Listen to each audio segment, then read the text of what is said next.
The evening had begun like any other, with the soft hum of the kettle filling the silence of my kitchen. I was alone, lost in the routine that had become my life since the upheaval. The scent of rain hung heavy in the air, the kind of storm that never quite arrived but made everything feel heavy, burdened with the promise of something that never quite delivered.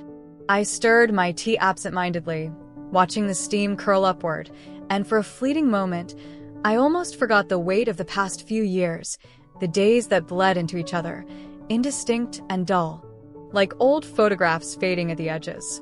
The gentle rustling of the tree outside my window seemed to lull me into a brief calm, a space where I could forget the loneliness that had settled in like a second skin. But then there came the knock. It was soft, tentative, and for a moment, I didn't even know if I had heard it at all. I glanced toward the door, my hand still cradling the cup, my gaze drifting back to the window.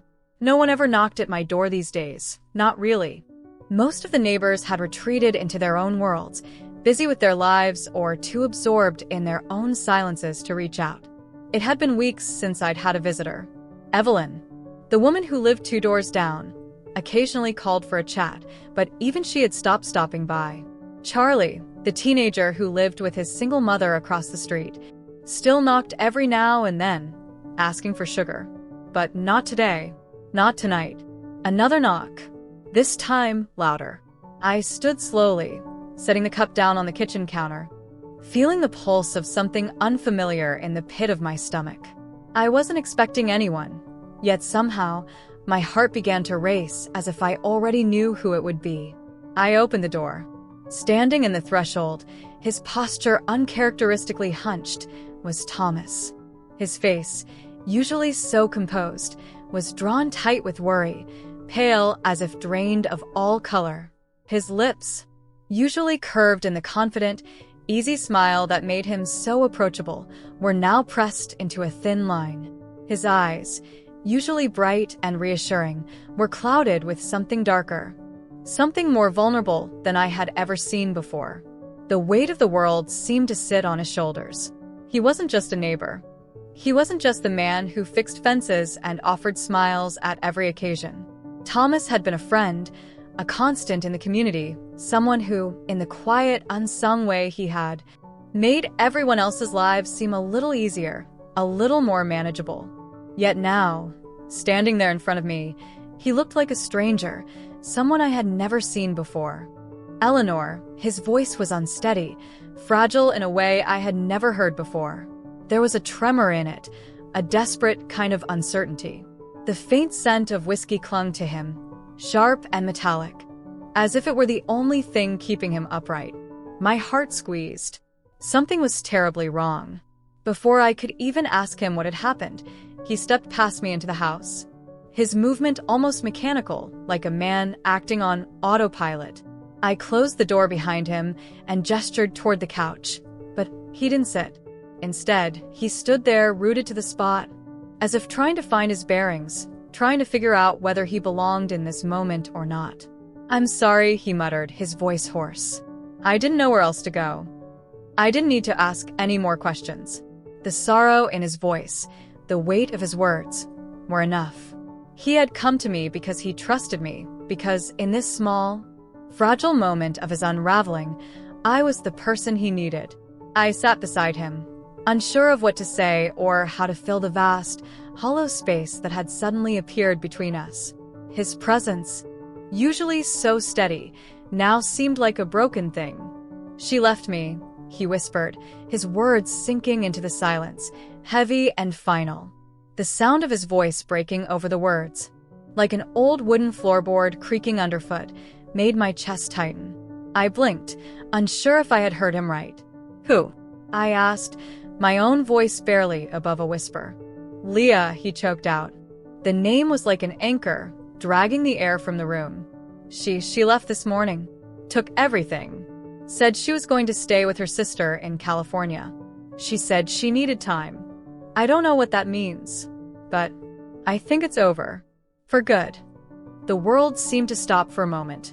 I had known Thomas and Leah for years. They were the couple everyone admired, the perfect pair. They had that kind of effortless connection that you only read about in novels or see in old photographs. The kind of love that was so steady, so solid, that you couldn't imagine it ever faltering. But here he was, his face ashen, unraveling in front of me. I could feel my heart sinking. This was a loss I understood all too well. I had witnessed it before, how something so beautiful could slip through your fingers without warning, like sand in an hourglass that ran out before you could stop it. My own marriage had ended in much the same way, not with a dramatic confrontation, but with a slow, creeping realization that we were no longer who we had once been to each other. No loud fights. No shouting matches, just a slow, steady drift into nothingness. I sat down beside him, the space between us feeling both too wide and yet too small to hold the weight of his grief. There was something about the moment that struck me deeply. It was as if the silence itself was pressing in on us, enveloping us, and in it, I could hear not just his pain, but my own too. "I don't know what happened," Thomas whispered after a long pause, his voice barely audible. His eyes flickered to mine, searching for some kind of answer, some kind of solace. I didn't notice when it changed. The moment when everything shifted and I didn't do anything about it. I didn't know how to fix it. I felt my throat tighten. It was the same thing I had thought all those years ago, when my own marriage had ended, quietly and without warning. I had been left standing in the ruins, wondering when I had stopped seeing the cracks, when I had stopped paying attention to the signs. The feeling of helplessness, of watching someone slip away and not knowing how to stop it, was a universal kind of sorrow. We sat there together for what felt like hours, the weight of the unspoken words hanging between us. His pain was palpable, but so was something else, an unexpected kind of intimacy. In that moment, we were two people who had both lost something precious, two souls adrift in the same sea of grief, not yet knowing how to find our way back to shore. I didn't offer him solutions. I didn't offer him empty promises. Instead, I simply sat there, my presence the only thing I could give him. The world outside continued its slow march forward, the rain still threatening but never quite falling. But inside, in the quiet of my kitchen, I found myself holding his sorrow, not as a burden, but as something shared, something real. And for the first time in what felt like ages, I didn't feel quite so alone. The air in the room was thick with unspoken words, heavy with the weight of all that had been left unsaid between us. I could feel it pressing down on my chest as I stood there, frozen for a moment, caught in the stillness of what had just happened. My thoughts raced, scattered and frantic, unsure of how to even begin making sense of it all. But something inside me knew this moment, this shift, had been a long time coming. I stood up, slowly, more out of a need to break the tension than anything else. My legs felt unsteady, as if the earth beneath me had tilted ever so slightly. I walked toward the kitchen with deliberate slowness, trying to steady my nerves, though my hands trembled in a way I couldn't explain. It wasn't just the awkwardness of the silence that unsettled me, though that was part of it. No. There was something deeper, something stirring in the pit of my stomach that I hadn't felt in years. A feeling I had buried for so long, afraid to acknowledge it for fear of what it might mean. As I prepared the tea, my fingers fumbled with the kettle, the water hissing as it came to a boil. The sound was oddly comforting, grounding me in the midst of everything that felt out of control. I focused on the simple task, trying to calm my mind, but even the familiar routine of making tea couldn't dull the sense of uncertainty that clung to me. When I finally returned, I set the cups down on the coffee table with a soft clink, the sound almost too loud in the quiet room. The fading light of evening filtered through the windows, casting long shadows that stretched across the floor. The room was dim now, almost as if the day itself was retreating, unwilling to stay in the presence of something darker, something unspoken. I felt the temperature in the room shift, the warmth of the tea not only easing my cold fingers, but also softening the distance that had grown between us. Thomas took a sip, his eyes momentarily closing as the warmth of the liquid seemed to soothe him. For a fleeting second, I could have sworn he seemed almost calm. But that calmness was fragile.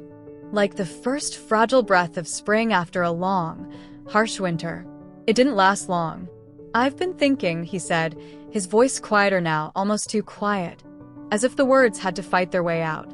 "About everything. About how you can spend years with someone, build a life together, and then one day they're just gone.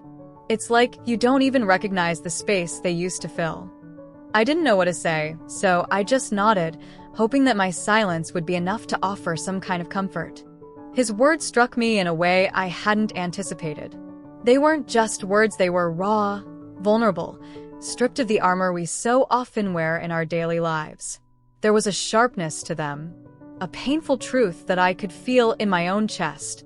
It was as if I, too, had lost something or someone and was still grappling with the void they left behind. I swallowed, my throat tight. "Have you talked to anyone else about this?" I asked, my voice coming out softer than I had intended. Thomas shook his head, his gaze dropping to the floor. His shoulders hunched slightly, as if he were carrying the weight of the world on them. "I couldn't. Not yet. You're the first person I've opened up to about this. It's just easier with you." The simplicity of his words hit me harder than I expected. Easier with me. I couldn't help but feel a pang of something, a mix of gratitude and sorrow. We were friends, neighbors even, but somehow, in this moment, we were more than that.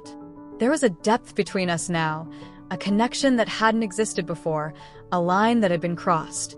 But what did it mean? What was this feeling that had begun to unfurl between us, fragile yet undeniable? I didn't know how to respond, so I let the silence stretch out, letting it hang in the air like the calm before a storm. The truth of what had just been said lingered between us, unspoken but felt deeply, settling into the cracks of the room like dust in the light. Something was shifting, something I couldn't fully grasp yet, but it was there, slowly unfurling, and I wasn't sure if I was ready for it. As the evening wore on, and the moment drew to a close, Thomas stood to leave. He walked toward the door, his face unreadable now, his movements more deliberate, more purposeful than before. But in his eyes, there was something new, a softness, a vulnerability that had not been there when he had first arrived. It was as if he had been cracked open, a part of himself exposed that he hadn't allowed anyone to see in a long time, maybe ever. "Eleanor," he said, his voice a whisper now, barely audible above the sound of the night outside. "I don't know what this is. I don't know what it means. But being here with you, it's the first time in a long time I felt seen.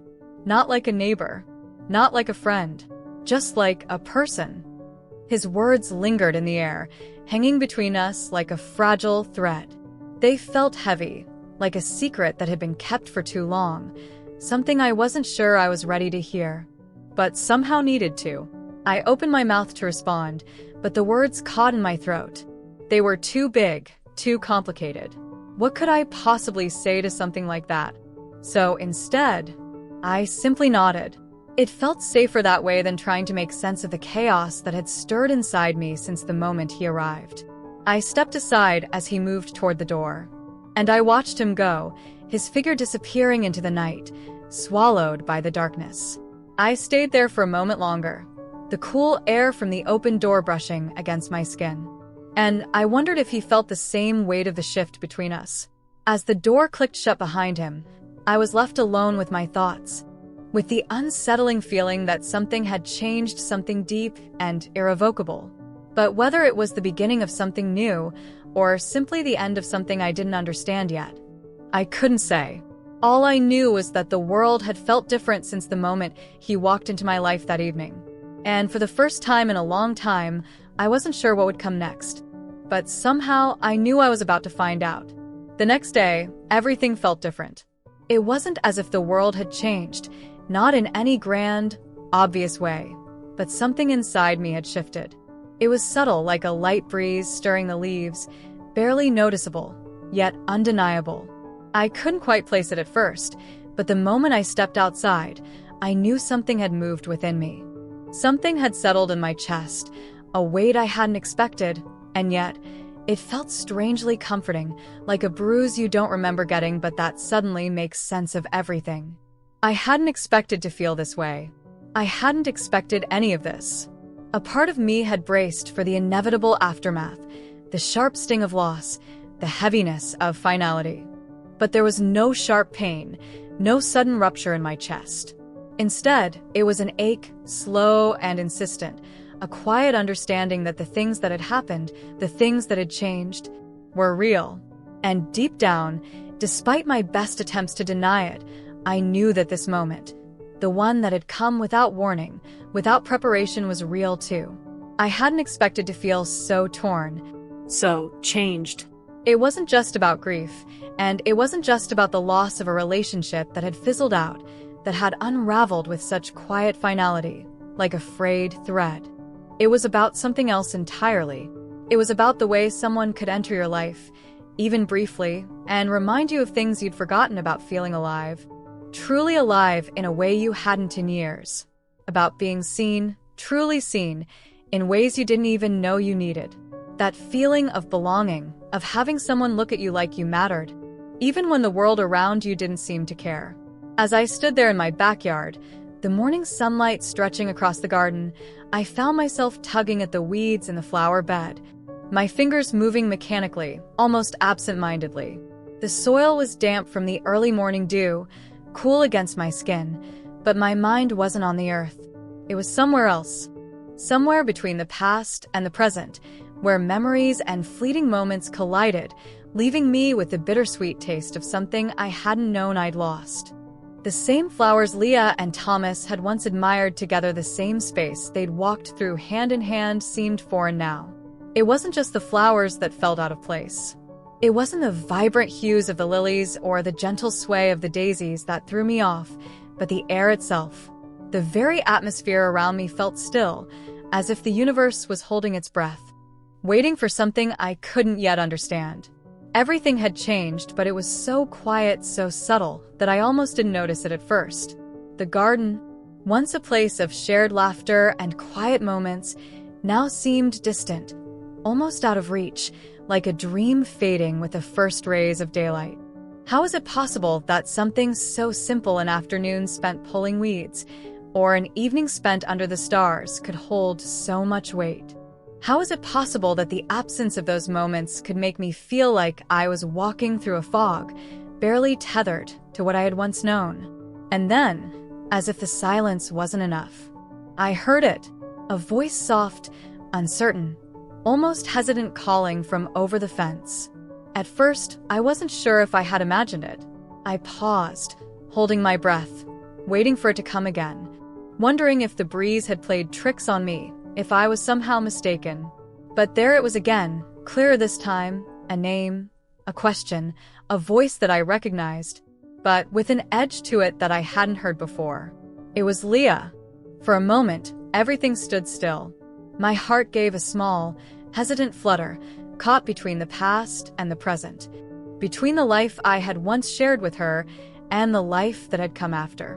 What did she want? What was she doing here? I hadn't expected this and didn't know if I was ready for it. But it was there, undeniable, like everything else that had shifted inside me. I walked slowly toward the fence, unsure of what to say, unsure of what I was even feeling. And yet there she was, standing just beyond the edge of the garden, a face that was at once familiar and strange, her eyes searching mine, waiting for something, waiting for me to answer. I didn't know what I was supposed to say. How could I, when everything between us felt so tangled, so unresolved? But there, in that moment, with the morning light spilling across the garden and the weight of everything unsaid hanging between us, I realized something. The shift inside me wasn't about the past, and it wasn't about the loss of what had been. It was about the possibility of what could be, of stepping forward into something new, even when the path ahead was unclear. Even when the future felt uncertain. And I knew, no matter how much I tried to deny it, that I couldn't ignore this, not anymore. It was Thomas. I glanced up and saw him standing there, holding a small, worn cardboard box, its corners dented from time and travel. It was an odd thing to bring, especially in the morning, but there was something about the way he held it, as if it carried more than just old books. "Morning," I called out, brushing the dirt from my gloves as I stood from the garden bed. The warm sun had risen higher, casting its light through the trees, dappling the grass. I found this in the attic," I added, nodding toward the box. "Some old gardening books. Figured you might get more use out of them than I would." He lifted the box slightly, a silent gesture to justify his visit, though we both knew the books weren't the reason he was here. The unspoken tension between us, thick and tangible, had settled like dust in the room. Still, neither of us was ready to address it directly. I smiled, trying to lighten the air. "Sure, bring them over." A minute later, he was standing on my porch again, the same place he had stood the night before. But something had shifted. He wasn't quite so hunched over, his shoulders no longer carrying that invisible burden. There was a subtle lightness to him, now barely perceptible, but they're all the same. He stepped across the threshold, and I could feel the energy between us change, like a door that had opened just a crack. A quiet invitation. We made our way to the kitchen, where the smell of coffee lingered in the air, still warm from earlier. The soft scrape of the chairs on the wooden floor seemed to fill the space with an awkwardness I wasn't sure how to navigate. But we sat down anyway, spreading the dusty books out between us. We flipped through the pages, pretending to be absorbed in the text, though neither of us was really reading. "You okay today?" I asked after a while, breaking the silence. Thomas exhaled slowly, a long breath that seemed to carry more weight than the words that followed. "Better. I think saying it out loud helped in being here. Just being here with you." His eyes met mine for a moment, soft and sincere. There was a vulnerability in them that I hadn't seen before. It made me want to reach out, to say something, anything, to ease the space between us. But then he hesitated. His fingers drummed lightly on the edge of the table as he added, "I'm sorry if I crossed a line yesterday," his voice careful, cautious. "I didn't mean to make things complicated for you." My heart tightened. I hadn't expected that, but it was exactly what I had been thinking, too. "You didn't," I replied softly. But maybe things were already complicated before either of us said a word. He nodded, slowly, the understanding settling between us like a quiet understanding. His eyes flickered to the side, lost in thought for a moment, before he spoke again.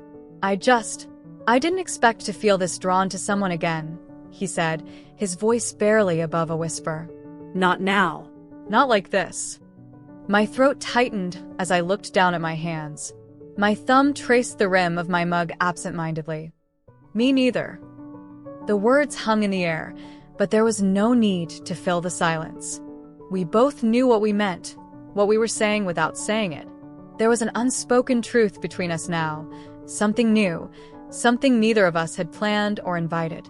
And for all the hesitation, for all the careful steps we took to avoid it, it felt right.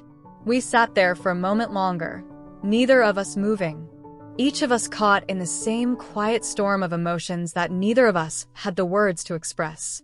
And then, as though it was the most natural thing in the world, Thomas reached out and touched my hand. It was gentle, almost tentative, not a grab, not a pull, just a soft, steady touch. His fingers brushed mine with such warmth and care that it took me a moment to realize I was holding my breath. I froze, not out of fear, but out of something far deeper, something I hadn't felt in a long time. The simple contact of another person, no expectations, just presence. It had been so long since anyone had touched me like that, without the weight of anything else attached. Just being there. He looked at me, his voice barely audible. "I miss being near someone who listens," he said, his voice trembling on the final word. "Someone who really sees me." His vulnerability, raw and real, caught me off guard. I saw the man before me, stripped of everything, his pain, his grief, his longing. I didn't see Leah's husband at that moment. I saw Thomas, a man on the edge of something new, something terrifying and beautiful all at once. And in that instant, something inside me softened. A piece of me that I hadn't even known was closed off opened, just a little. "I see you," I whispered, my voice barely a breath. We stayed like that, hands touching, eyes meeting in a silence that was more intimate than any words could have been. Neither of us moved. Neither of us leaned in or pulled back. We just sat together in that fragile space, holding something that neither of us could name. The sound of the clock chiming in the living room broke the stillness, pulling us back to the moment. He glanced toward it, then slowly stood, the weight of the world still in his eyes, though lighter now, as if he had taken one small step toward something better. "I should go," he said, his voice distant, almost reluctant. "I think I need to figure some things out." I walked with him to the door, my mind swirling with things I couldn't quite grasp. The air between us was thick with unspoken words, and for some reason, I felt both strangely light and unexpectedly heavy. There was something stirring inside me, an awareness, an anticipation of something that was yet to unfold. Before he stepped out, he turned to face me one last time. His eyes met mine, searching, vulnerable. Would it be okay if I came by again, just to talk? My heart skipped, the weight of his question not lost on me. "Of course," I said, my voice steady, but softer than I expected. "Anytime." He nodded, a small smile tugging at the corner of his lips before he stepped out, disappearing into the quiet morning. I stood at the door for a moment, my hand resting on the frame, feeling the lingering warmth of his touch in the space between us. Something had shifted. Something had begun. And even though neither of us had the words to name it, deep down, I knew we had crossed into a new territory. It wasn't reckless. It wasn't forbidden. It was simply uncharted. And for the first time in a long time, I wasn't afraid to see where it might lead.